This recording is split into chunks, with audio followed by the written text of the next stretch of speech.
చేస్తున్న రైతులకు అండగా తూర్పు గోదావరి జిల్లా తుని నియోజకవర్గ పరిధిలోని కోటనందూర్ మండలంతో పాటు ప్రతిపాడు నియోజకవర్గంలోని అన్నవరంలో భారత్ బంద్ను నిర్వహించారు.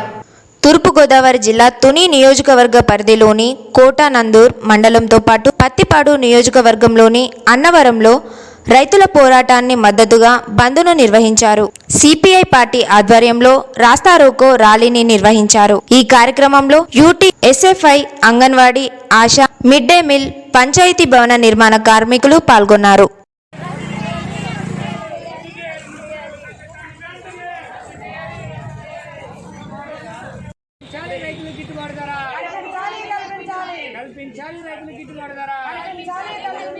కల్పించాలి రైతుల గిట్టుబాటు ధర.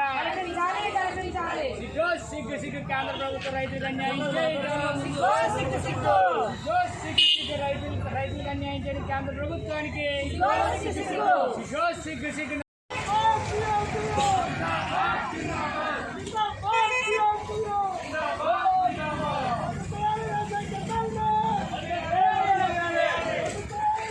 వ్యవసాయ చట్టాలను ప్రవేశపెట్టింది.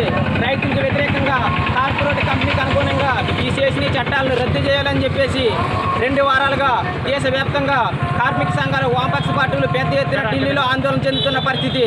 తక్షణమే రైతు వ్యతిరేకంగా తీసుకొచ్చిన ఈ వ్యవసాయ చట్టాలను రద్దు చేయాలని చెప్పేసి పెద్ద ఎత్తున ఆందోళన చేస్తున్న పరిస్థితి. అందులో భాగంగా ఈరోజు డిసెంబర్ 8న దేశవ్యాప్తంగా బంద్ ప్రకటించబడిన పరిస్థితి. అన్నవరం గ్రామంలో ప్రతి ఒక్కరు కూడా షాపులు బంద్ చేసి స్వచ్ఛందంగా ఈ బంద్లో పాల్గొని బంద్ను జయప్రదం చేశారు. అదేవిధంగా రైతులు వ్యతిరేకంగా తీసుకొచ్చిన ఈ చట్టాలను రద్దు చేయాలని చెప్పేసి అప్పటి వరకు పోరాటం కొనసాగిస్తామని చెప్పేసి రైతాంగం, కార్మిక సంఘాలు పెద్ద ఎత్తున వామపక్ష పార్టీలు మద్దతు ఇచ్చిన పరిస్థితి. అదేవిధంగా ఈ చేసిన ఈ చట్టాల్లో రైతులు కనీస మద్దతు ధర కూడా ప్రకటించలేని పరిస్థితి.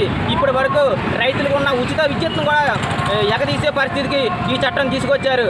అలాగే వ్యవసాయంలో కూడా రైతాంగాన్ని దివాలా తీసి కార్పొరేట్లకి అనుగుణంగా కార్పొరేట్లకి వ్యవసాయం కట్టబెట్టే పరిస్థితులు కూడా ఈ మోడీ ప్రభుత్వం ధ్వజమెట్టారు.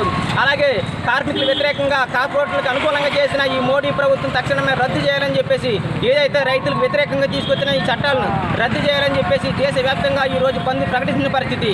అందరూ కూడా ఈ కార్మిక సంఘాల, వామపక్ష పార్టీలు, ప్రజాతంత్రవాదులు అందరూ కూడా ఈ బంద్లో పాల్గొని స్వచ్ఛందంగా ఈ బంద్ను జయప్రదం చేసినందుకు అందరూ కూడా ధన్యవాదాలు తెలియజేస్తా ఉన్నాం.